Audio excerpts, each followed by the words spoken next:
తెలంగాణ ప్రభుత్వం ప్రతిష్టాత్మకంగా చేపట్టిన కుల జనగణన సర్వే విజయవంతమయ్యి ఈరోజు ప్రజలందరూ హర్షిస్తున్న క్రమంలో ప్రతిపక్షాలకు కొంతమంది నాయకులకు అది ఇబ్బందికరంగా మారింది.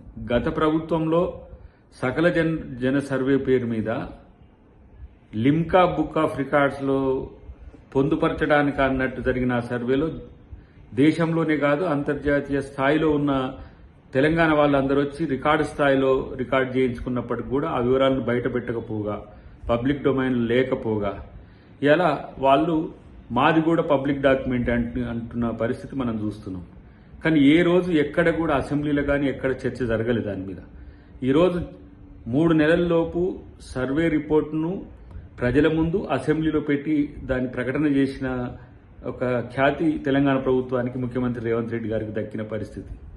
అది తట్టుకోలేక మేము బీసీల కోసం మేము చేసే అంశంలో మేము వెనుకబడిపోయినామని చెప్పి ఒక ఆతృతతో చేస్తున్న ప్రకటనలు వాళ్ళను ఏ విధంగా దిగదారుస్తున్నాయో చూడాల్సిన అవసరం ఉంది. రేపు 42% రిజర్వేషన్స్ కూడా బీసీలకు ఇవ్వడానికి తెలంగాణ ప్రభుత్వం సిద్ధమవుతున్నది.